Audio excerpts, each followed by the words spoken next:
Okay, okay. Yeah, Krishna will arrange for this also. Yeah, I have to. Krishna will arrange for this. Yeah, sure. Thank Okay. you. कोई question और है किसी का? Or shall we move on to Srimad Bhagavatam? Okay, no questions in the chat box. All right, no questions.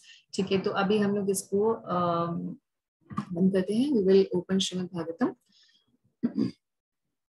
Srimad Bhagavatam में हमने first canto, fourth chapter, and till shloka number 32 we have already done. So from today onwards we will be doing. Actually, we will be going to the next chapter क्योंकि मैंने ध्यान नहीं दिया कि 2 ही श्लोक रह गए थे इस चैप्टर के, नहीं तो हम पिछली बार ही कंप्लीट कर लेते. Anyways, we will be going through this chapter's last shlokas and moving to the next chapter. So हम लोग शुरू कर रहे हैं 1:4:33 से. हरे कृष्णा माता जी. Yes, माता जी, एक क्वेश्चन था लास्ट सेशन से, ये 25th श्लोका से. इसमें माता जी ये लिखा हुआ है कि अल्पज्ञ श्रेणी के व्यक्ति यथा स्त्रियां, शूद्र तथा उच्च वर्णों के अयोग्य पुत्र, तो क्या मतलब लेडीज अल्प ये होती हैं क्या, माइंड से थोड़ी उनमें इंटेलिजेंस की कमी होती है? What do you think about me? नहीं, लेकिन ऐसा और भी लोग कहते हैं कि वेद नहीं पढ़ना चाहिए लेडीज को, तो क्या इसी श्लोका की वजह से कहते हैं कि लेडीज को नहीं पढ़ना चाहिए वेद, और इसमें भी ऐसा लिखा हुआ है? तो शास्त्रों में ऐसा लिखा हुआ है कि जो वेद हैं, जो 4 वेद हैं, उसको पढ़ने के लिए ऐसा नहीं है कि स्त्रियों को नहीं पढ़ना चाहिए, इसको नहीं उसको नहीं पढ़ना चाहिए. ज्ञान जो वेदों के पठन की बात जहां तक थी, प्रचलन जो था वो ये था कि only Brahmins were allowed to read it, जैसा हमने पिछली बार भी किया था. इसका रीजन हमने पढ़ा था. रीजन ये है कि जो भी in the mode of passion और इग्नोरेंस में है, यानी कि तमोगुण रजोगुण की जिसमें अधिकता है, ऐसे व्यक्ति को वेद नहीं दिए जाते थे पढ़ने के लिए, उनको अधिकार ही नहीं दिया जाता था, ताकि वो उसका गलत अंडरस्टैंडिंग ना ले, गलत अंडरस्टैंडिंग के साथ उनकी लाइफ में उसका मिस इंटरप्रिटेशन ना करें, या गलत नॉलेज, मतलब अच्छी नॉलेज गलत लोगों के पास ना पहुंच जाए. So for all these checks they were not given, rather but at the same time the knowledge was then given by those who were let's say who were more capable, जो सत्वगुण में थे, ऐसे लोगों को ये नॉलेज मिलती थी और फिर उन्हें बोला जाता था कि तुम जाकर लोगों को समझाओ डिपेंडिंग ऑन उनकी नीड्स क्या है. In any case the knowledge was distributed. और सो जहां तक क्वेश्चन ये आता है कि यहाँ पर इस श्लोक के अंदर लिखा है कि महाभारत जो है वेद व्यास जी ने बनाई, वो किसके लिए बनाई? For women labourers and friends of the twice born, यानी कि लेबरर्स मतलब शूद्रों के लिए, और जो हायर क्लास के ऐसे लोग थे जो कि द्विज बंधु थे ना. द्विज बंधु हमने पिछली बार किया था ना. हाँ जी माता जी. क्षत्रिय वैश्य समाज में जिनका जन्म हुआ है मगर वो गुडनेस में नहीं है, यानी कि सत्वगुणी नहीं है, जैसा व्यवहार होना चाहिए उनका वैसा व्यवहार नहीं है, तो भी उन्हें वो नॉलेज पाने का अधिकार नहीं होता था. तो इसलिए महाभारत को रचा वेद व्यास जी ने, ताकि बाकी लोगों को भी सेम नॉलेज, जो शास्त्रों की नॉलेज है जिसके ऊपर उनका एक्सेस नहीं है, उसका एसेंस एक ऐसे ग्रंथ में लिख दिया जाए जिसके द्वारा जो 4 वेद है उनको तो उसमें तो पढ़ने का अधिकार नहीं है, और जो बाकी जो उसका एसेंस है उन्हें ऐसी लिख दिया जाए जिसका पढ़ने का अधिकार इनको भी हो. अच्छा, पहली बात तो ये कि पहले लिखा ही नहीं हुआ करता था, क्योंकि वेद कंपाइल करने लगे थे तो कंपाइलेशन उनके टाइम पर ये कंपाइलेशन शुरू हुई और महाभारत की कंपाइलेशन शुरू हुई. तो जो प्रतिलिपि, जो you can say the published literature जो था, वो भी कितनी somebody had to write it, क्योंकि प्रिंटिंग प्रेसेस या ऐसे सब कुछ तो होता नहीं था, ना ही कोई कागज होता था. तो although it was written but it had few copies, only आश्रमों में रहती थी ये कॉपीज, तो हर किसी को आकर सुनना ही पड़ता था उस कॉपीज से. अभी तो हम लोग देख रहे हैं स्क्रीन पे भी दिख रही है हमको भागवतम, है ना. पहले तो ऐसा नहीं था. जी माता जी. In case people didn't had chance to go and read, so only those who were in ashram they had the chance to read.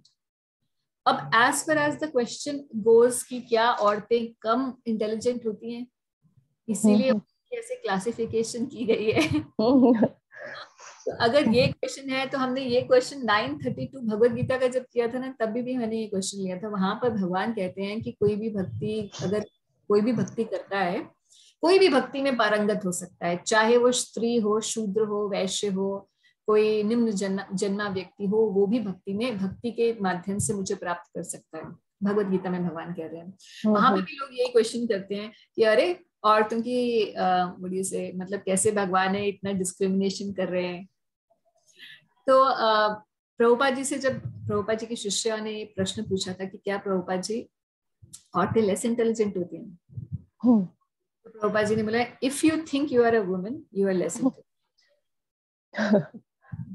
So if you're thinking anybody who is thinking I am man, I am woman, whoever is in देहात्म बुद्धि, वो less intelligent ही है. Okay. So think you are a woman, you are less intelligent. And if you think you are not a woman, मतलब you are a spirit soul, then only you have अधिकार to read all this. क्योंकि the first thing that Bhagavad Gita में पहली शिक्षा ही यही है कि आप शरीर नहीं आप आत्मा है. यही सबसे पहली शिक्षा भगवद गीता के दूसरे अध्याय में भगवान शुरू करते हैं. यहीं से शुरुआत होती है. तो जिसने इस शिक्षा को नहीं पढ़ा और नहीं समझा तो वो क्या समझ पाएगा, कुछ भी नहीं समझ पाएगा, पढ़ता रहेगा. तो भक्त, प्रभुपाद जी ने बोला जो भक्त हैं स्त्रियां, दे आर, अब जो भक्त बन गया है, चाहे वो स्त्री हो चाहे वो पुरुष हो, जो भक्त बन चुका है सबसे ज्यादा इंटेलिजेंट वही है, क्योंकि वो समझ चुका है कि मेरी ह्यूमन लाइफ को मुझे वेस्ट नहीं करना है एंड इसका पर्पस ये है, और उस रास्ते पे वो चल चुका है. जो कृष्ण को स्वीकार कर चुका है अपना goal, he is the most intelligent person. Shrimad Bhagavatam में 11वें स्कंद में आएगा कि जो कलयुग के अंदर सबसे ज्यादा जो सुमेध सा शब्द यूज करते हैं, सबसे जो इंटेलिजेंट पीपल हैं कलयुग में, he will worship Krishna through the संकीर्तन यज्ञ. तो हम सब कर रहे हैं, तो सबसे ज्यादा इंटेलिजेंट है आप. भगवान श्रीमद् भागवतम का कथन तो ये है कि आप सबसे इंटेलिजेंट हैं जी. ये जो हम ये यहाँ पर हम जो अटक जाते हैं ना, तो अच्छा है आपने ये क्वेश्चन पूछा. एक्चुअली मैंने इस क्वेश्चन को इसीलिए स्किप किया था क्योंकि मुझे जबरदस्ती कंट्रोवर्शियल टेंशन ऐसा नहीं है. तो माता जी, आई वुड लाइक टू से वन थिंग. कोई भी बॉडी हो लेकिन हम लोग कृष्णा के हैं, अगर आत्मा का ज्ञान भी ना हो, समझ में भी ना आए लेवल पे, अगर आप सिखा तो तब पता चलता है कि हम शरीर नहीं आत्मा है. लेकिन उसके पहले हम लोगों को बेसिक आइडिया भी ना हो, लेकिन हम लोग कृष्णा को फुल्ली फेथ करें, तभी कृष्णा का मर्सी होता है. तो ये टेक्निकल पॉइंट पे इतना ध्यान नहीं देना चाहिए, ऐसे मुझे लगता है. मगर ये तो बात है. एक्चुअली क्या है, जो भक्ति में थोड़ा आगे बढ़ जाएंगे ना, तो हमको ये सब मतलब ये डजंट मैटर टू अस कि क्या लिखा है क्या नहीं लिखा है, ये इस वाली छोटी छोटी चीज. माता जी, I can comment on this. मैंने एक कोई इस्कॉन लेक्चर्स में ही सुना है, ये लोग स्पिरिचुअली लेस इंटेलिजेंट है, नॉट लाइक अपने जो ये भौतिक नॉलेज के हिसाब से लेस इंटेलिजेंट नहीं बोल रहे हैं, स्पिरिचुअली बोलते हैं, क्योंकि औरतें बहुत इमोशनल होती हैं. No. Rather, Prabhupada is saying just the opposite. Read Prabhupada's. If you see Prabhupada's quotes on this topic, तो प्रभुपाद जी के जो कोट्स हैं उसमें प्रभुपाद साफ बोल रहे हैं कि materially they may be less intelligent, but spiritually they are not. So you are saying this is a material intelligence. Material level पर होता क्या है, क्योंकि materially women just they are more emotional because they have to tend children. ये हमारी wiring अलग type से है ना, ये डिफरेंट मशीन है ना. की मशीन अलग है, हार्ट की मशीन ही तो है बॉडी वर्क. वायरिंग इस तरीके से कि इमोशन ज्यादा है, क्योंकि हमको नर्चर करना है दूसरी लाइफ को, राइट. तो इमोशन जरूरी है. अभी आप I think we are more intelligent because we are multitasking people. हाँ, बट नहीं, जहाँ ये बातें नहीं है, इन क्राइटेरिया के ऊपर लेस और मोर इंटेलिजेंट नहीं बोला गया है. सिर्फ इसलिए बोला है कि मोर इमोशन की वजह से कई बार हम लोग भावुकता में रह जाते हैं. भावुकता में डिसीजंस ले लेते हैं। इंटेलिजेंस की बजाय हम लोग मतलब rather than using our head we start using our heart more, and this is just normal thing, it's there. So इसीलिए they say that the decision making में कभी कभी लेडीज फेल हो जाती हैं। ये पॉइंट है कि they are listening more to the heart rather than the brain. That is the intention when it is written कि they are, you know. And the second point is, अगर आप भक्त नहीं बने हो, we are not talking about devotee women, but otherwise जो women होती हैं वो generally रजोगुणी ज्यादा होती हैं, सत्वगुणी औरतें कम दिखने को मिलेंगी। आदमियों में जनरली एक ऐसी तादाद ज्यादा होगी जो सत्वगुणी होंगी, मगर औरतें ज्यादातर रजोगुणी होंगी। They will be too much into makeup and looking good and all those things. They want more things, they want to hoard things. स्त्री शब्द का मतलब क्या होता है? एक्सपेंशन। she would जैसे हम लोगों को बड़े अच्छे अच्छे पर्दे चाहिए होंगे, अच्छा फर्नीचर चाहिए होगा, like men generally they don't bother so much about these things, material things के बारे में। उनके अलग एजेंडाज होते हैं। they want power, money, fame, they want gadgets, other things. But in general women have more of rajagun unless they become devotees. That is also one of the reasons why they have said that they are less intelligent. क्योंकि और उसके अलावा कोई भी हो जो रजोगुण तमोगुण के अंदर हो, anybody, it's not just about women or men, anybody जिसमें भी रजोगुण तमोगुण की प्रधानता हो, तो वो उसमें सत्वगुण की कमी की वजह से वो बहुत ज्यादा चीजों को प्रॉपरली समझ नहीं पाता, स्पिरिचुअल सब्जेक्ट मैटर को नहीं समझ पाता। मटेरियली स्पीकिंग तो women are actually you see 12th का बोर्ड का result every year in India. So ऐसा नहीं है कि women even in हमारे फील्ड में भी मतलब टॉपर्स में लड़कियां निकलती हैं। आप डॉक्टरी में देख लीजिए, टॉपर्स में लड़कियां निकलती हैं। जहां भी लड़कियों को चांस मिलता है, जहां भी दिया जाता है, तो आगे बढ़ती हैं। ऐसी बात नहीं है कि लेस इंटेलिजेंट का मतलब ये नहीं है कि भैया ब्रेन सब्सटेंस कम है या इंटेलिजेंस कम है। जब इस बात की बात आती है तो भाई स्पिरिचुअल सब्जेक्ट मैटर में समझने के लिए थोड़ा सा आपको ये चाहिए, सत्वगुण की अधिकता चाहिए। और जो सत्वगुण की अधिकता जिनमें है, जिनमें श्रद्धा है और जो भक्त बन गए हैं, उनके लिए मैन वुमेन वाला कोई डिस्टिंक्शन रह ही नहीं जाता है। Everybody has an equal opportunity to reach back to Krishna, everybody has an equal opportunity to chant, to read the scriptures.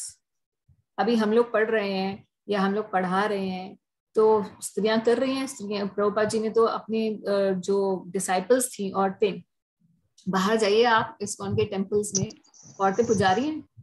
India में तो खैर कल्चर ऐसे है कि अगर हमने यहाँ पे पुजारी औरतों को कर दिया तो कोई इस्कॉन के टेम्पल में नहीं आएगा ना, क्योंकि कल्चर ऐसा है। बट अदरवाइज प्रभुपाद ने उनको हर चीज में दिया। मतलब प्रभुपाद मेड देम जीवसी, Prabhupada made them pujaris, they made he said that you can do everything that the other boys are doing. And in fact at one point in one temple it's recorded in वेदाबेस में देखेंगे आप तो प्रभुपाद जी से कुछ जो उस temple में बॉयज, प्रभुपाद जी ने ब्रह्मचारिणी आश्रम शुरू किया क्योंकि बाहर उस समय डिवोटीज जो थी, जो ज्वाइन करती थी, तो वेस्ट में प्रभुपाद जी ने प्रीचिंग स्टार्ट किया था। और वहां पर ऐसा एनवायरनमेंट नहीं होता कि घर में रह के आप भक्ति का पालन इतना अच्छे से कर सकें, क्योंकि नॉन वेजिटेरियन फूड वगैरह सब बहुत प्रेवलेंट है। तो प्रभुपाद जी ने जैसे लड़कों को एक्सेप्ट किया टेम्पल के अंदर, ऐसे ही औरतों को भी एक्सेप्ट किया। तो there would be a floor of, even now a lot of my friends who are living in ashram outside India, they have one floor of brahmacharis and one floor for brahmacharinis. I mean later they can get married to some devotee if they want to, not necessarily कि सारी जिंदगी उनको ब्रह्मचारिणी रहना है, but when they join they have a place to stay in the temple, in the ashram. So Prabhupada ji ने ऐसे revolutionary चीजें की क्योंकि उन्हें पता था कि everybody has to be given an equal chance to develop spiritually, and everybody can develop spiritually.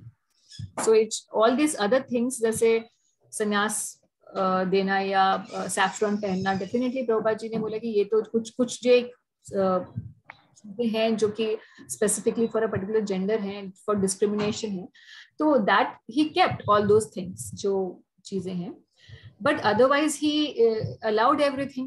And at the same time I'll give you two accounts. एक बार प्रभुपाद जी अपने भक्तों को लेके, अपने डिसाइपल्स को लेके मायापुर पहुंचे।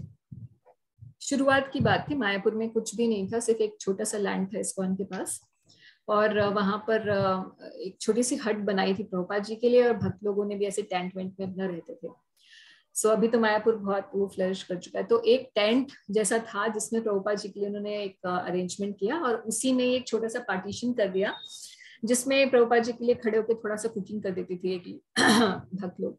तो प्रभुपाद जी की एक डिसाइपल है, बड़ी फेमस है, मालती माता जी, तो प्रभुपाद जी के लिए कुकिंग कर रहे थे। अब प्रभुपाद एक सन्यासी है, प्रभुपाद जी के रूम में किसी औरत को नहीं होना चाहिए आइडली, मतलब जो टिपिकल अंडरस्टैंडिंग से, बट प्रभुपाद का बिल्कुल वैसा, you know, he is a paramahamsa, so he doesn't have that bodily distinction कि कौन आदमी है ये वो। So one of the godbrothers of Srila Prabhupada came to meet him. Prabhupada ji से बात करते रहे, तो उन्होंने देखा अरे अंदर तो कोई स्त्री खड़े होकर, प्रभुपाद जी की शिष्या कोई खड़े होकर कुकिंग कर रही है। तो प्रभुपाद जी जब वो आई कुछ लेकर सर्व करने के लिए, something to eat, so this people who had the traditional mindset about, you know, women, they were shocked, and Prabhupada ji ने बड़े proud से बोला, Prabhupada ji ने बोला, this is my disciple Malti Devi Dasi, and she's so surrendered to me that she can slit her throat for me, and I also can slit my throat for my disciple. She is so surrendered to Krishna. So that's what Prabhupada's vision about, you know, this whole thing is. At one time, some of the brahmacharis, they were getting very disturbed with ladies around. They were young men. So they said, Prabhupada, in the aarti, we think that ladies should have their own aartis, or they should not come to the temple during this time, and we should have different timings for men and women. They suggested so to Srila Prabhupada. Prabhupada ji ने बोला कि भाई अगर तुम लोगों को problem हो रही है तो तुम लोग चले जाओ जंगल में जाके रहने के लिए, ये तो यही रहेंगे, इनको प्रॉब्लम नहीं होगी। So Prabhupada said, where on earth you will not find women, only in jungles you can have this kind of a situation, not in my temples. So when we see what is the vision of an acharya, then these when we read these things ना, तब हमें उसकी complete understanding होती है। हमें पता है कि हाँ, ट्रेडिशनली वैदिक काल में एक अलग समाज की व्यवस्था होती थी, मगर आज वो व्यवस्था नहीं है। आज वो सब कुछ चेंज हो चुका है। शास्त्रों में तो ऐसी बहुत सारी चीजें हैं जो कि अगर हम में से फिर तो कोई भी इस नहीं है, forget women, men, anybody, you know, nobody is qualified in the Kali Yuga. Nobody is qualified. True Brahmin, there is no, only a true Vaishnav can be categorized as a true Brahmin. इसके अलावा कोई भी शुद्ध ब्राह्मण नहीं रह चुका है। मंत्रों से आग जलाने वाले ब्राह्मण देखे आपने? आजकल तो माचिस से जो बीड़ी भी होती है, उसी माचिस से आग जला के यज्ञ करने बैठ जाते हैं। This is what Brahmins these days are. Actually, only जो डिवोटी बन चुका है और भी शुद्ध भक्त बन चुका है, उसी में हम क्वालिटीज देख सकते हैं। So ultimately we have to understand that then Mahabharat is actually, जो व्यासदेव जी ने महाभारत लिखी, वो जानते थे कि भाई वेद पढ़ने वाले तो मतलब 1% भी नहीं होने वाले आगे आने वाले समय में। इसलिए मुझे ऐसी चीजों को लिखना है जो कि सबके लिए अवेलेबल हो सके। यही नॉलेज को मुझे थोड़ा सा स्टोरी फॉर्म में लिखना है, as a historical, not story form, अगर हिस्टोरिकल अकाउंट की फॉर्म में लिखना है, ताकि कोई भी इसको पढ़ के, कथाओं से सीखना आसान होता है ना, through an example, rather than कि सिर्फ लिखा हो तो उसको सीखना मुश्किल होता है। इसलिए महाभारत को इस फॉर्मेट में लिखा कि हर कोई समझ सके। That is the understanding. Okay, yes माता जी, now it's clear. Actually Bhagavatam में ये लाइन थी ना, इसलिए मैंने सोचा कि डिस्कस करना चाहिए। क्या था पता है? अच्छा अच्छा। लास्ट टाइम पर्पसफुली मैंने इसको स्किप किया था। मैंने कहा अच्छा चलो हम ये सब गीता 18 वाले हैं तो 9:32 में ऑलरेडी मैं क्लैरिफाई कर चुकी हूँ। हाँ, लेकिन भागवतम में मिल गया पढ़ते हुए, तो फिर मुझे लगा कि ये लिखा है क्यों। ये सब चीजें आती रहेंगी। यू विल इवन सी सम जो कुछ थोड़े से संकी टाइप के ब्रह्मचारी होते हैं ना, वो अपने लेक्चर्स में भी ऐसे बोल देंगे। You will see even with in ISKCON. Okay, अच्छा अच्छा अच्छा। तो आप समझ जाइए कि इसका थोड़ा सा यहाँ पे ढीला है। ओके, अच्छा वो आपसे क्लियर कर लिया ये। क्योंकि कई बार ऐसा होता है कि गर्ल्स ऐसे समझती हैं कि अरे नहीं नहीं ये तो क्योंकि उस ब्रह्मचारी ने बोला, उसने तो क्या कहते हैं सैफरॉन पहना हुआ है तो वो सच्ची बोल रहा होगा। हो सकता है भैया कल का ही ज्वाइन किया, उसको खुद को ही नहीं पता है सब कुछ, उसने नहीं पढ़ा है। तो इसीलिए जब भी ऐसी सिचुएशन आए तो you should just understand, you should be convinced what Prabhupada thinks ना। मतलब अल्टीमेटली जो कृष्ण भक्ति है उसमें सबसे ज्यादा महान भक्त कौन है? ब्रज के सबसे महान भक्त कौन? स्त्रियां हैं, गोपियां है ना। तो महान भक्त भगवान के जो है गोपियां हैं। वहां तक तो उन गोपियों का ही अनुसरण करने के लिए ये जो असेंस है गौड़िया वैष्णविज्म का, वो गोपी है। ठीक है, ये सारे जितने भी ब्रह्मचारी हैं, या आदमी हो औरत हो कोई भी हो, भक्त हैं गोपी भाव को रिस्पेक्ट करते हैं, उसको सोचते हैं कि कभी किसी जन्म में अगर हमारी साधना इतनी अच्छी हुई, भगवान की कृपा हुई और हमने अच्छी सेवा की, तो हो सकता है हमें भी ये गोपी भाव का आस्वादन करने को मिल जाए। बनना इनको स्त्री है। तो इसलिए don't get into this kind of anybody preaching, not preaching what Prabhupada has said, is he doesn't knows the philosophy. That's, or maybe his understanding of the philosophy is not that this thing. A few days back I इसी मामले में बोलूंगी, एक हमारे ISKCON के ब्रह्मचारी, उनके बहुत अच्छे फिलोसफिकली अच्छे हैं वो, उनके काफी सारे लेक्चर्स यूट्यूब पे बड़े फेमस हैं। अब क्योंकि ब्रह्मचारी हैं, they have lot of time, they are full time teachers, so they keep uploading videos and all. So in one of the lectures question answers, किसी ने ऐसे क्वेश्चन पूछा था इसी टॉपिक के ऊपर, तो वो आंसर दे रहे हैं। आंसर में बोल रहे हैं कि बड़ी बड़ी जो बात नहीं बोलनी चाहिए। कि मतलब क्या बोलना, क्या बात है मैं बताती हूँ।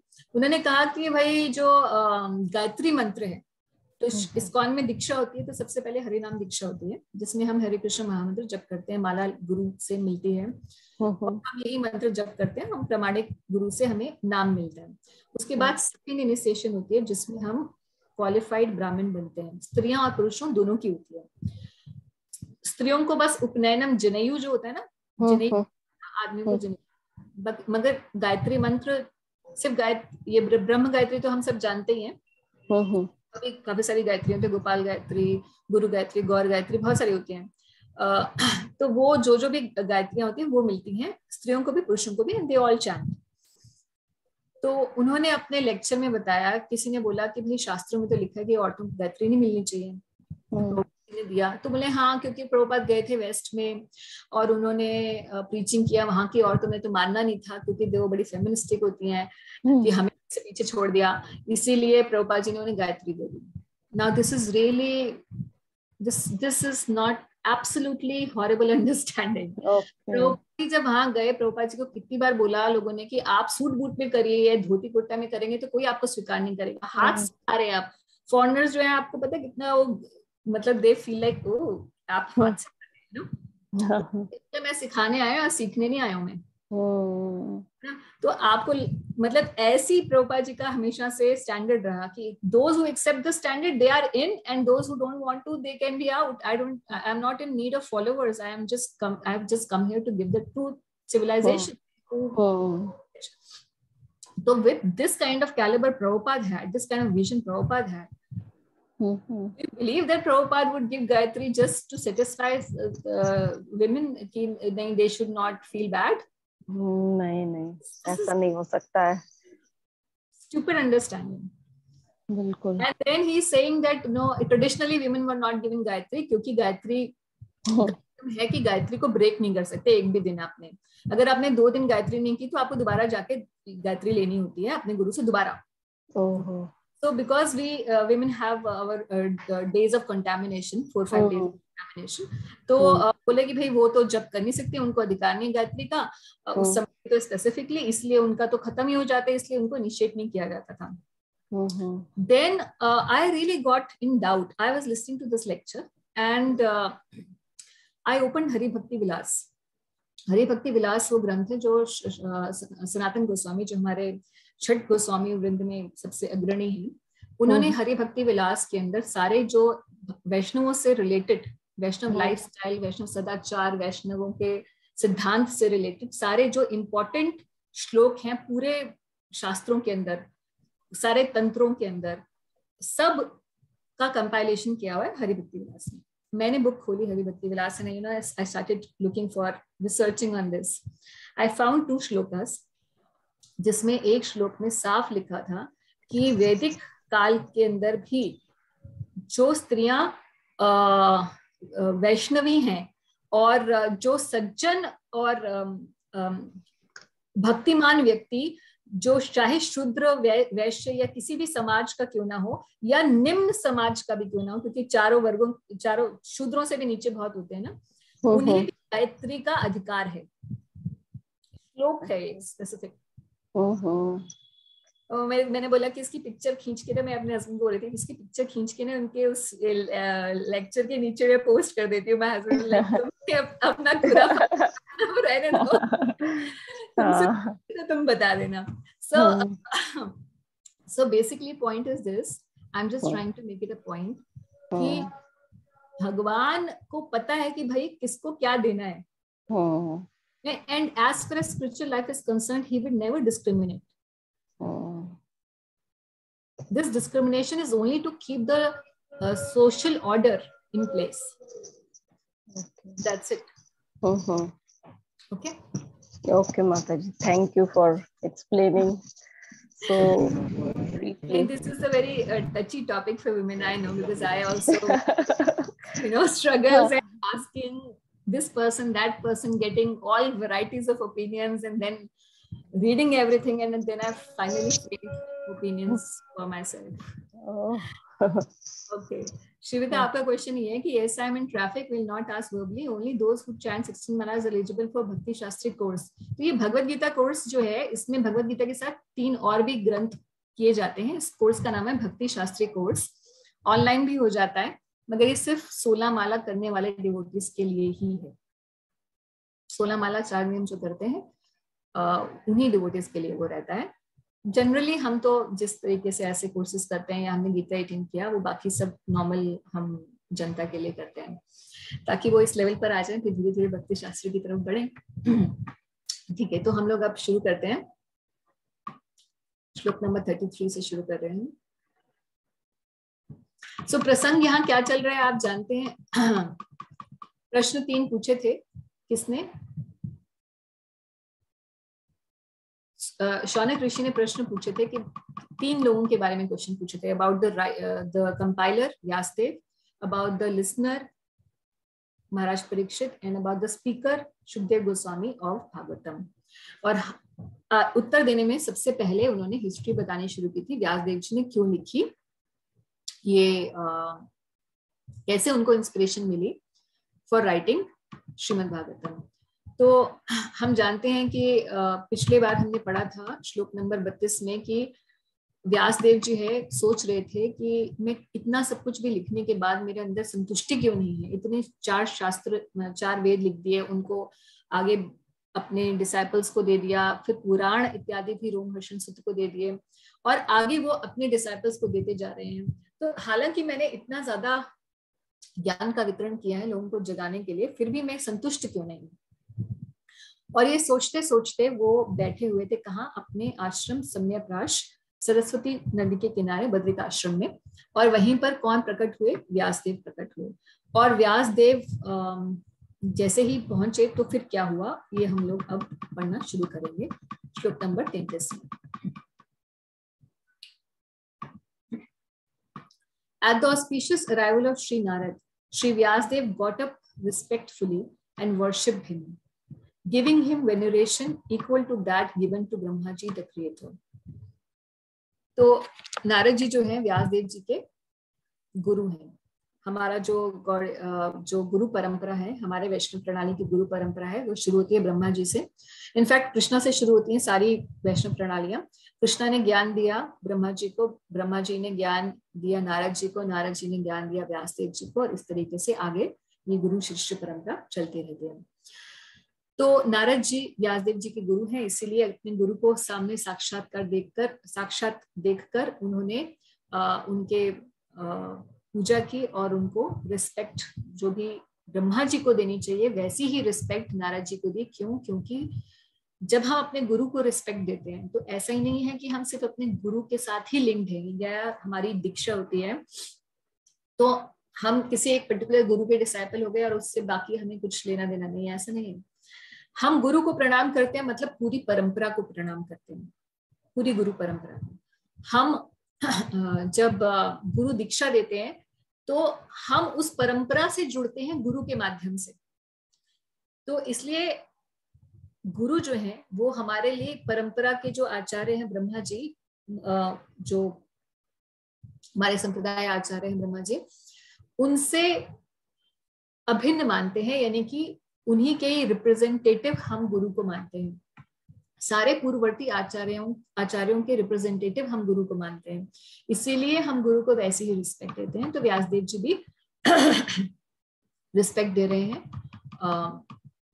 नारद जी को. तो यहाँ पर ये चैप्टर कंप्लीट हो गया था 33rd वर्स में. पिछली बार ही हमें कर लेना चाहिए था, कंप्लीट हो गया था. ये चैप्टर हो गया चैप्टर 4. अब हम शुरू कर रहे हैं चैप्टर 5. तो नारद जी अब जब व्यासदेव जी से मिलेंगे तो क्या वार्तालाप शुरू होगा. नारद जी यही पूछेंगे कि भाई तुम क्यों असंतुष्ट हो. व्यासदेव जी बोलेंगे कि मुझे ऐसा लगता है मेरी असंतुष्टि का ये कारण है. फिर नारद जी व्यासदेव जी को बताएंगे कि आपके असंतुष्टि का कारण ये है कि आपने इतना तो लिटरेचर लिख दिया और हर लिटरेचर के अंदर सारे जो इतना आपने अथाह ज्ञान दे दिया शास्त्रों का, उसमें आपने एक गड़बड़ कर दी.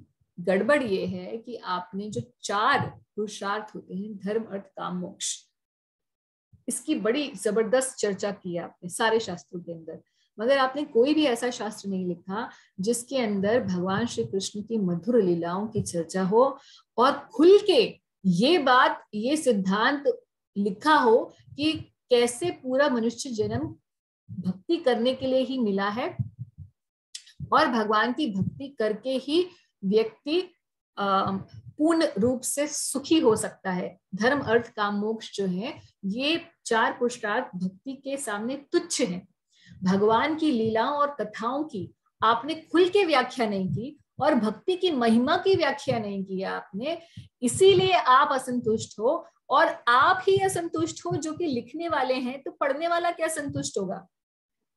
इसीलिए आप सोच रहे हैं कि मैंने तो जन कल्याण के लिए इतना अथाह प्रयास किया, जो कि आपने किया बहुत अच्छा, मगर आपने वास्तव में जन कल्याण किया ही नहीं, क्योंकि आपने जो नॉलेज दी उसमें पढ़कर, उस नॉलेज को पाकर लोग सोचेंगे कि धर्म का मतलब तो यही है, अपने काम की प्राप्ति करो, यानी कि you satisfy your material desires. धर्म अर्थ काम मोक्ष, धर्म के पालन से आपकी जो अर्थ मिलेगा, अर्थ से आपके काम पूरे होंगे. अर्थ मतलब economic development. By following religion you will prosper and by prosperity you will enjoy, यानी कि काम. और फिर जब आप एंजॉय कर लेंगे खूब तो आपको लगेगा कि चलो भाई हमें मोक्ष के लिए भी प्राप्ति करनी चाहिए. तो कुछ लोग होंगे जो मोक्ष प्राप्ति की तरफ भी जाएंगे, मगर मोक्ष प्राप्ति करने के बाद भी उनको मोक्ष की पूरी क्लैरिटी नहीं होगी, क्योंकि भक्ति की तो आपने व्याख्या की नहीं है. तो मोक्ष भी उनको कौन सा मिलेगा, सिर्फ सायुज्य मुक्ति मिल जाएगी और उसके बाद फिर हो सकता है वापस आ जाए. तो आपने ऐसा सिस्टम लोगों को दे दिया कि वो इधर ही संसार में पड़े रहेंगे. तो ये कैसा ज्ञान आपने उन लोगों को दे दिया. आपको तो ये ज्ञान देना चाहिए था कि सब कुछ छोड़ो भैया, सिर्फ भगवान की भक्ति करो, इसी के लिए मनुष्य जन्म मिला है. ऐसा ज्ञान तो आपने दिया ही नहीं, और ना ही भगवान कृष्ण की मधुर लीलाओं की आपने व्याख्या की, जिनको पढ़कर भगवान के प्रति प्रेम डेवलप हो सके. तो ये आपकी गलती है, ये बताएंगे नारद जी इस पूरे चैप्टर के अंदर. और साथ ही साथ नारद जी अपनी भी कथा बताएंगे इस बात को सिद्ध करने के लिए कि कैसे भक्ति सबसे सर्वोपरि है। इस बात को सिद्ध करने के लिए नारद जी अपनी कथा बताएंगे कि कैसे वो महान भक्त बने भक्तों के संग में आकर। ये इस पूरे अध्याय का बॉटम लाइन रहेगा। अब हम लोग इसको शुरू करते हैं। अध्याय 5। Sutta Goswami said, "Thus the sage among the gods, Narad, comfortably seated and apparently smiling, addressed the rishi among the Brahmins." तो व्यासदेव जी को कह रहे हैं, क्या कहते हैं देखते हैं अगले श्लोक में।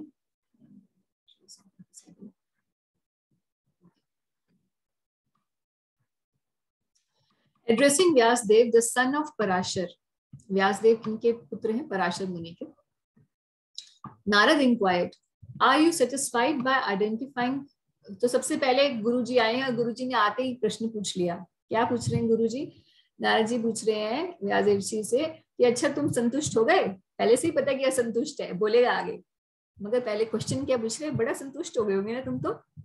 Are you satisfied by identifying with the body और the mind as the object of self realisation.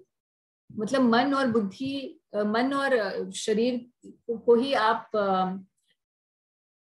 आत्मा से समझ के कि ऑब्जेक्ट ऑफ सेल्फ कि आत्म साक्षात्कार के लिए यही आवश्यक है, ये समझ के तुम तो बड़े संतुष्ट हो ही गए होगे। मतलब कहने का ये है कि तुमने यही गलती की है। तुमने सब कुछ जो ज्ञान दिया है वो मन और शरीर इसी के पालन के लिए दे दिया। तुमने सेल्फ रियलाइजेशन के बारे में असलियत बताई ही नहीं। इसीलिए व्यंगात्मक सार्कास्टिक क्वेश्चन पूछ रहे हैं नारद जी व्यासदेव जी से। और फिर कहते हैं कि your inquiries were full and your studies were also well fulfilled, and there is no doubt that you have prepared a great and wonderful work, the Mahabharata, which is full of all kind of Vedic sequences elaborately explained. तो आप जानते हैं, नारद जी तो पहले से ही जानते हैं, और हमें आजकल सिखाया जाता है कि अगर किसी को स्पेसिफिकली कॉर्पोरेट्स में कि अगर आपको किसी की क्या कहते हैं निंदा करनी है तो सैंडविच के तरीके से करनी होती है। पहले आप बताएंगे कि आप तो बहुत अच्छा, ये तो प्रेजेंटेशन आपने बहुत अच्छी की, ये आपने अच्छा किया। फिर उसके बाद जब वो थोड़ा सा उसकी ईगो सेटिस्फाई हो जाएगी तो उसको फिर आप लंबा चौड़ा प्रवचन देंगे कि आपकी क्या गलतियां हैं, आपको ये ठीक करना चाहिए, इसमें ये ठीक करना चाहिए, ऐसे करना चाहिए। और लास्ट में फिर आप उनकी फिर से थोड़ी सी प्रशंसा करके सैंडविच बना के उसको दे देंगे, क्योंकि किसी को भी पसंद नहीं है कि सीधा आते ही उसकी निंदा करनी शुरू हो जाए। पर गुरु का कर्तव्य ये होता है कि अपने शिष्य को की गलतियां निकाले। तो नारद जी यहाँ गलतियां निकालेंगे। हालांकि नारद जी जानते हैं, आगे श्लोकों में भी बोलेंगे कि व्यासदेव जी कोई नॉर्मल शिष्य नहीं है, व्यासदेव स्वयं भगवान के ही अवतार हैं और नारद जी भी भगवान के ही अवतार हैं। तो ये दोनों ही भगवान के सत्यावेश अवतार हैं।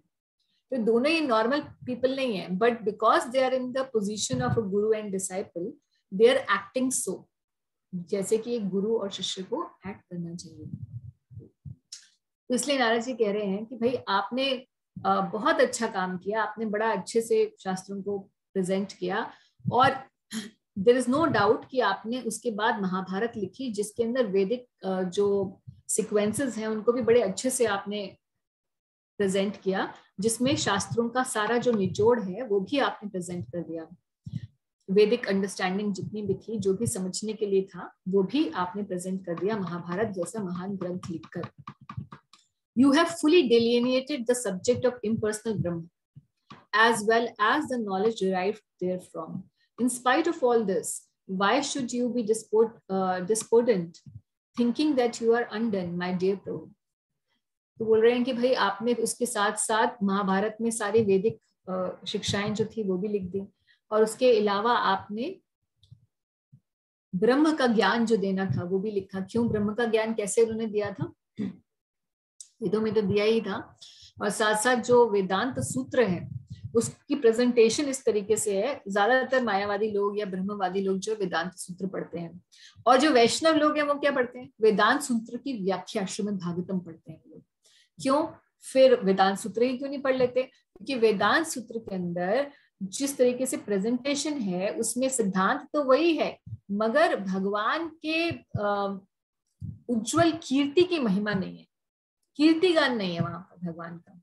इसीलिए भगवान से व्यक्ति अपना अपनत्व या रिलेशनशिप जो है वो स्टैब्लिश नहीं कर पाता। इसीलिए जरूरी है कि भक्तों को उसी वेदांत जो सूत्र है, ब्रह्म सूत्र है, उसकी व्याख्या श्रीमद् भागवतम जो कि उसी ऑथर व्यासदेव जी ने ही लिखी है, उसे पढ़ लिया जाए। तो है दोनों में सब्जेक्ट मैटर सेम, मगर एक पर्सनलिज्म की तरफ ज्यादा है, एक इम्पर्सनलिज्म की तरफ ज्यादा है। तो वो भी आपने लिख दिया, वो ज्ञान भी दे दिया। और जब इतना सब कुछ लिख दिया है तो उसके बाद फिर आप कैसे डिस्पोंडेंट है, मतलब आप क्यों निराश हैं, व्यासदेव जी से पूछ रहे हैं। why you lamenting so? Shri Vyasdev से, व्यासदेव तो पहले से ही सोच रहे थे कि मैं क्यों, और फिर वो सोच भी रहे थे कि शायद मैंने भगवान की कीर्ति की महिमा नहीं लिखी है, भगवान के उज्जवल चरित्र की व्याख्या नहीं की है, लीलाओं की व्याख्या नहीं की है, इसीलिए शायद है। तो व्यासदेव जी अब पूछ रहे हैं, पहले नारद जी पूछ रहे हैं आप बताओ क्यों इतने परेशान हो। व्यासदेव जी कह रहे हैं कि all you have said about me is perfectly correct. Despite all this, I am not pacified. I therefore question you about the root cause of my dissatisfaction. तो नारद जी बोले कि नारद जी को बोल रहे हैं कि आपने जो बोला सही है एकदम, मगर मैं खुश नहीं हूँ, और आप ही मुझे बताओ कि रूट कॉज क्या है। देखिए सारा जो ये आज हम लोग जो सारे इंडस्ट्री में सब करते हैं ना, हम लोग रूट कॉज एनालिसिस सब कुछ, सारी चीजें जो है ना, ये सारा ज्ञान जो है शास्त्रों से ही आ रहा है। अगर कोई भागवतम को पढ़ेगा, उसकी प्रैक्टिकल लाइफ में भी बहुत चीजें हैं जो अप्लाई कर सकता है। एक हमारे शायद आप जानते हो द्वारका टेम्पल के जो, वैसे आप द्वारका टेम्पल से तो ज्यादातर मोगलीला प्रभु जी को ही जानते हैं, ही is the vice president of our temple, Dwarka temple, but the president is someone else. He's one of a very fine industrialist, Pradyumna Priya Prabhu. So I was talking to him. मैंने बोला प्रभु जी आप इतने इंडस्ट्रियलिस्ट इतने बड़े, और आप कैसे भक्त बन गए आपके जैसे, फिर मैंने उनको बोला कि Jesus Christ, he says that for a rich man to become a devotee of Lord is as difficult as sewing a, what do you say, Prabhupada says, sewing an elephant from the hole of a needle. यानी कि अगर आपको धागे की बजाय हाथी को निकालना हो सुई की नोक से, सुई के अंदर जो वो जगह होती है ना जहाँ से धागा निकलता है, तो हाथी कैसे निकलेगा वहां से, वैसे ही किसी रिच मैन के लिए भगवान का भक्त बन जाना है बड़ी मुश्किल काम होता है। तो मैंने कहा आप कैसे बन गए? तो उन्होंने बोला कि मैं जब शुरुआत की तो मैं, हमारे गुरु महाराज का नाम लेके कहते हैं कि मैं महाराज जी थोड़ा मैं डोनेशन किया करता था, क्योंकि रिच लोगों के होता है ना थोड़ा डोनेशन करते हैं हम लोग, थोड़ा डोनेशन मंदिर में करता था। तो कभी कभी महाराज जी से मिलता था और महाराज जी को मैं देखता था कि अरे मैं अपना ऑफिस चलाता हूँ, लोगों को इतनी पगार देता हूँ, बेस्ट सैलरी देता हूँ, फिर भी लोग मुझे डिच करके चले जाते हैं। और ये जो व्यक्ति हैं ये कुछ भी नहीं देते और फिर भी लोग इनसे ऐसे जुड़े रहते हैं, अब तक जीवन समर्पित करने के लिए इनके लिए तैयार हैं। तो वो सोचते थे कि as an industrialist I always wanted to learn from him कि वो उनकी पंक्चुअलिटी क्या है और उनका डिसिप्लिन देखकर, गुरु महाराज हमारे उनका डिसिप्लिन देखकर, और how he is always meeting everyone, how he is controlling his speech and his sleep, and he is always doing everything perfectly.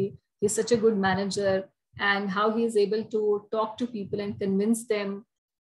तो कहते मैं इतना एनामर्ड हो गया कि मैंने उन्हीं प्रिंसिपल्स को स्पिरिचुअली तो नहीं मगर अपनी ऑफिस में लगाया। तो बहुत सारे उनके एम्प्लॉयज थे, वो कहते धीरे धीरे मेरा बिजनेस बड़ा फ्लरिश करने लग गया और मैंने देखा कि अरे ये तो बहुत सही है। तो मैं गुरु महाराज से जो सीखता था वो मैं अपने, उससे मेरी काम धंधा बहुत बढ़िया चलने लगा। फिर मैं जाके मैंने देखा कि भाई काम धंधा अगर अच्छा चल रहा है तो हो सकता है मेरी पर्सनल लाइफ भी अच्छी हो जाए, इसीलिए मैं भक्त बन गया। मैंने उन प्रिंसिपल्स को फिर अपनी पर्सनल लाइफ में लगाना शुरू कर दिया। तो ये उनकी कथा है अपने जीवन की। तो ये मुझे याद आई क्योंकि यहाँ व्यासदेव जी कह रहे हैं कि रूट कॉज एनालिसिस आप बताइए नारद जी कि क्या है मेरी डिससेटिस्फैक्शन का। For you are a man of ultimate unlimited knowledge due to your being the offspring of Brahma, who is self-born without mundane father and mother. तो आप क्योंकि ब्रह्मा जी के सुपुत्र हैं तो आप बता सकते हैं। और प्रभुपाद कह रहे हैं आगे अगले श्लोक में व्यासदेव जी कह रहे हैं, माय लॉर्ड, हे प्रभु, everything that is mysterious is known to you because you worship the creator and destroyer of the material world and the maintainer of the spiritual world, the original personality of Godhead, who is transcendental to the three modes of material nature.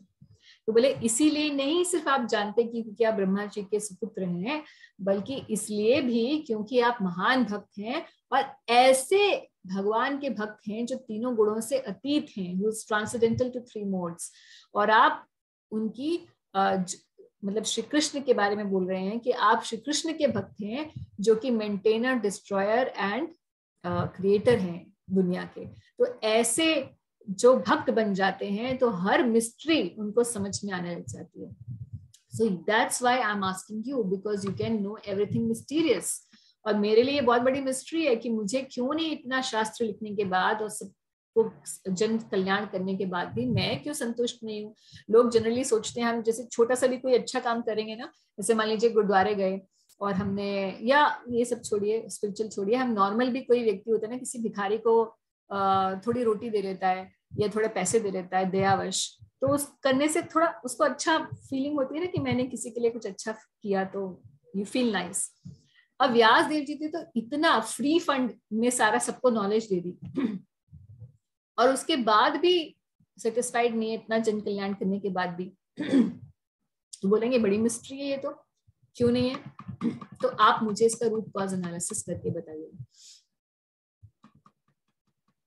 Like the sun, your goodness can travel everywhere in the three worlds, and like the air, you can penetrate the internal region of everyone.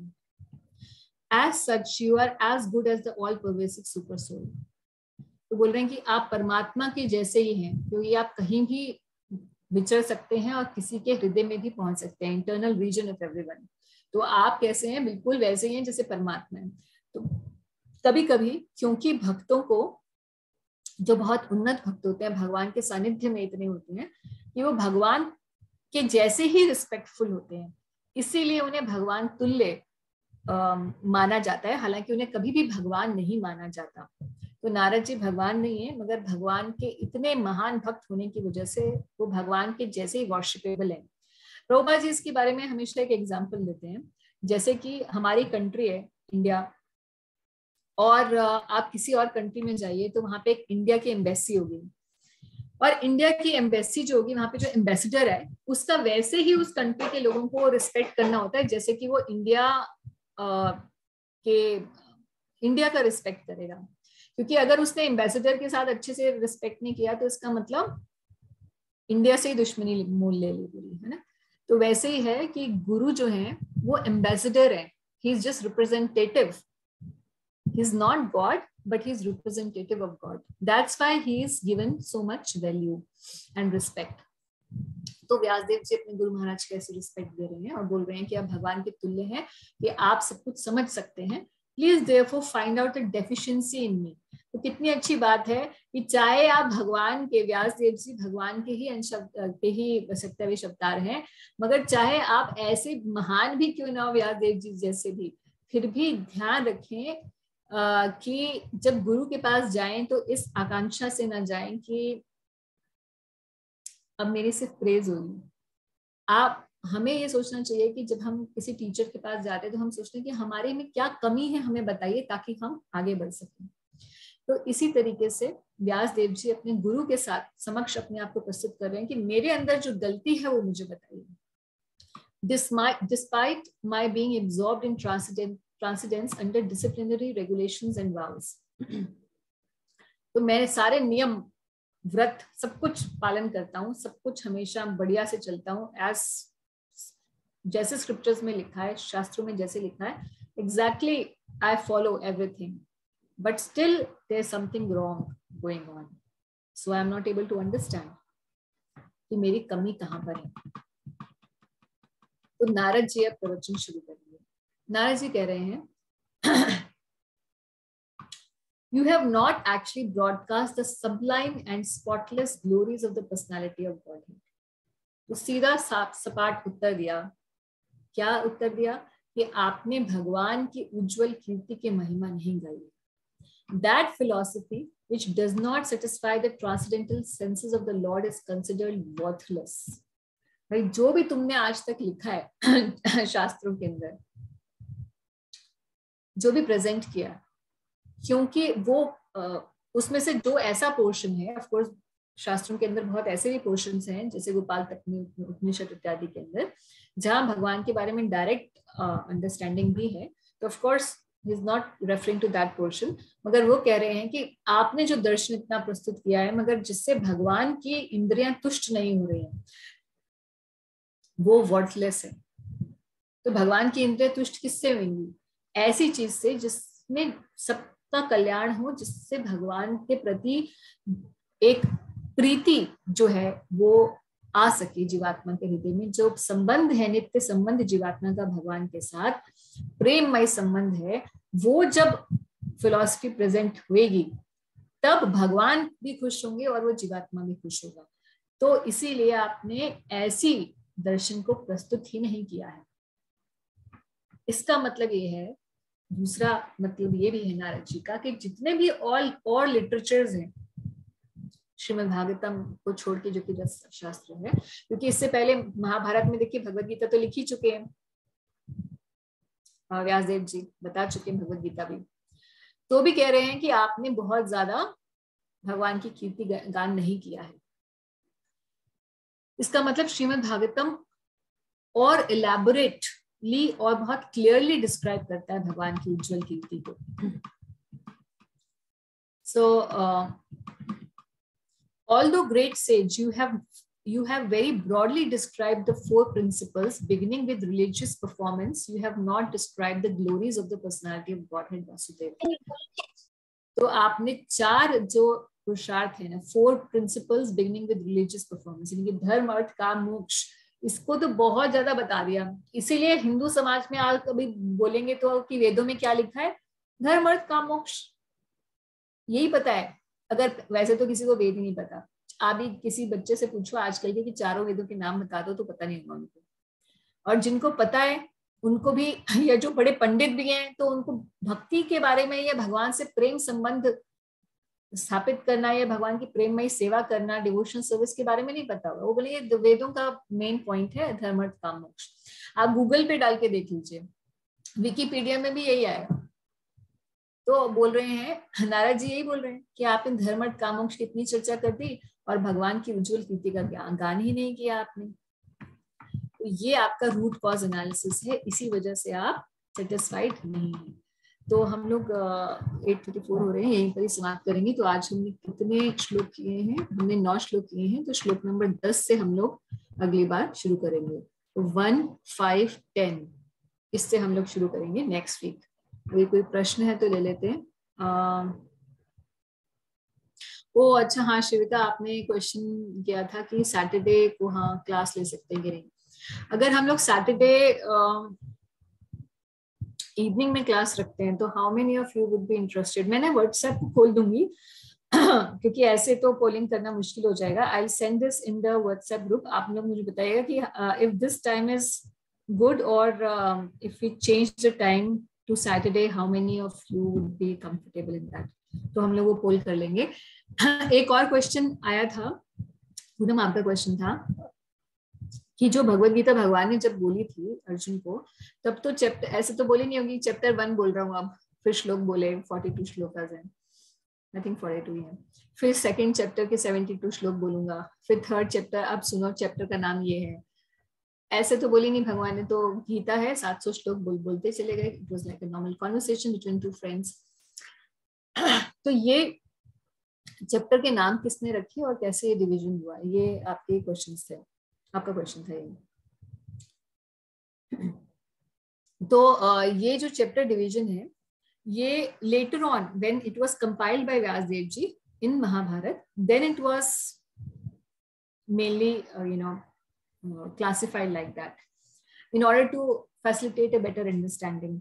और कोई ऐसे chapter के जो name है वो fixed नहीं है. Generally जो चैप्टर के नेम है, जैसे पहला है अर्जुन विषाद युद्ध, मगर आप प्रभुपाद जी की देखेंगे तो प्रभुपाद जी ने उसमें लिखा है बेटर, इंग्लिश वाली भगवद गीता में better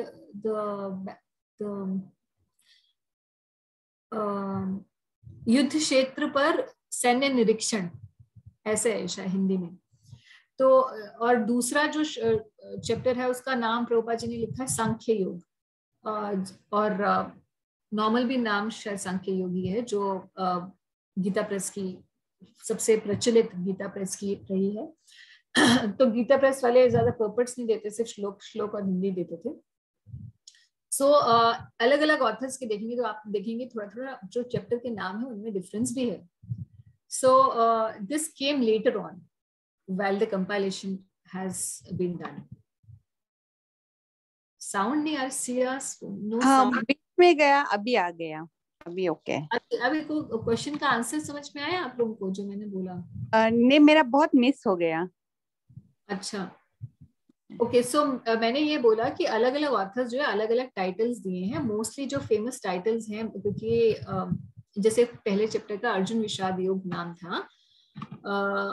Okay, my sound was there. अच्छा, आपके चला गया होगा पूरा. So the answer to this question is that जब भगवान ने बोली तब कोई चैप्टर वाइज नहीं था. व्यास देव जी ने जब कंपाइलेशन किया, महाभारत में भी हम देखते हैं जो मोस्ट ऑफ द महाभारत की जो मैंने देखे हैं उसमें ऐसे कैटेगरीशंस करके ही मिला हुआ है. और so we don't know what when Mahabharata was originally written by Shri Vyas Dev Ji, was it presented in that fashion or not, but it seems like that because that's what is being continued. और अलग अलग authors जो हैं chapter के नाम कई बार different भी कर देते हैं. तो जो मोस्ट फेमस ये जो चैप्टर के नाम है, जैसे अर्जुन विषाद योग है, और ज्ञान योग, भक्ति योग है, और श्रद्धा त्रिविभाग योग 17वां अध्याय है, 15वां अध्याय तो पुरुषोत्तम योग है. तो इस तरीके से जो मेनली जो ये कैटेगरीशंस इस तरीके से की गई हैं और चैप्टर के नाम दिए गए हैं, वो डिफरेंट ऑथर्स के डिफरेंट भी हो सकते हैं, मगर मोस्टली जो कॉमन है वो जो गीता प्रेस के थ्रू चलते आ रहे हैं वो सबसे ज्यादा प्रेवलेंट है. ओके ओके माता जी. Okay okay. सो कोई और क्वेश्चन है किसी का, या should we close? Okay, I don't think any question. ठीक है. So thank you very much. Next week, Friday, we'll see again and we'll continue the same topic. Hare Krishna. Hare Krishna. Thank you, Mataji. Hare Krishna. Hare Krishna. Thank you माता जी. Hare Krishna Mata. Hare Krishna, Mataji. Thank you. Hare Krishna, everyone.